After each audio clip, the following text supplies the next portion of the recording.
Regions of Europe and the Russian core. Western Europe. Western Europe, sometimes called Central Europe, includes France, Germany, the Netherlands, Switzerland, Austria, Belgium, Luxembourg, and the microstate of Liechtenstein. Western Europe is the most industrialized and developed region of Europe. Europe's top three manufacturing nations are Germany, France, and the Netherlands. Due to its climate and its size, France is Europe's top agricultural producer. A polder is a physical feature common in the Netherlands. A polder is an area of land that was once underwater but has been reclaimed. The water is drained out by a series of dikes and canals, allowing land to be built or farmed on. 40% of what is now the Netherlands used to be underwater. The Alps are in Central Europe. They allow for tourism, as well as the less moderate climate areas. Northern Europe. Northern Europe includes Norway, Sweden, Finland, as well as Iceland. The countries of Northern Europe are more developed nations. They lean more towards a socialist economic system, which means that many countries provide basic services like healthcare to their citizens. The trade-off for these services is higher taxes. Although the Northern Atlantic Drift also helps to moderate climates of Northern Europe, like it does for Western Europe, parts of Northern Europe do reach up into the Arctic Circle, where it gets pretty cold. The North Sea contains a lot of oil, which benefits many Northern European countries. Southern Europe. Southern Europe, or Mediterranean Europe, includes Portugal, Spain, Italy, Greece, and the microstates of Andorra, Vatican City, Malta, and San Marino. Overall, Southern Europe is more agricultural and less industrialized than other parts of Europe. The Mediterranean climate allows certain crops to be grown here, such as olives for olive oil and grapes for wine. The majority of Southern Europe is Catholic. The headquarters of the Catholic Church is Vatican City, a tiny country located within Rome, Italy. Catholics tend to have more traditional and conservative values overall on most social issues. Culturally, family and tradition are extremely important in Southern Europe. Due to the Mediterranean climate, tourism is extremely important to the economies of Southern European countries. Eastern Europe.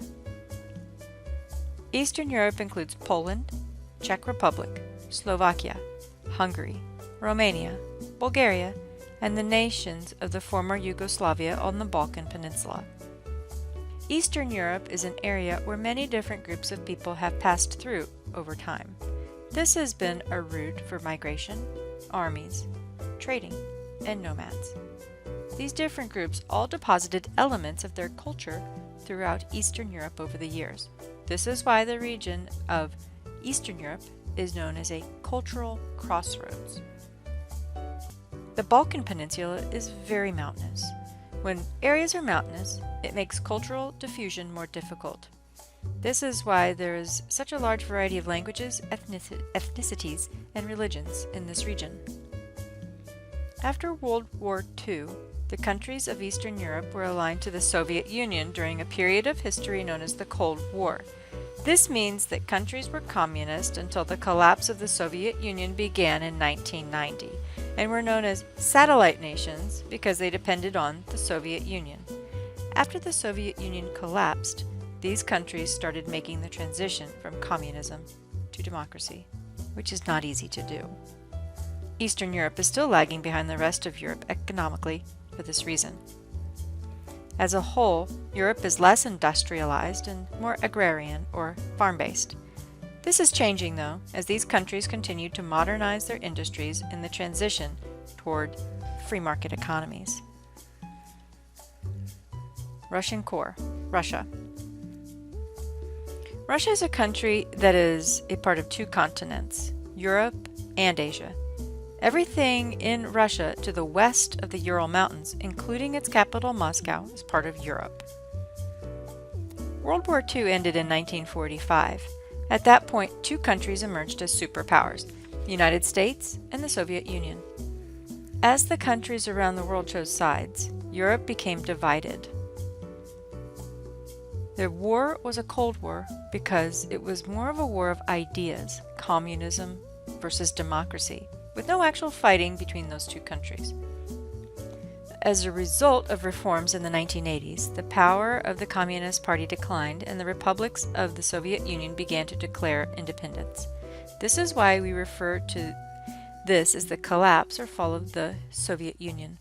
Communism was no more as of 1991, and the Cold War ended. The former Soviet Union now consists of Russia and 14 other independent countries. Russian core, Baltic states.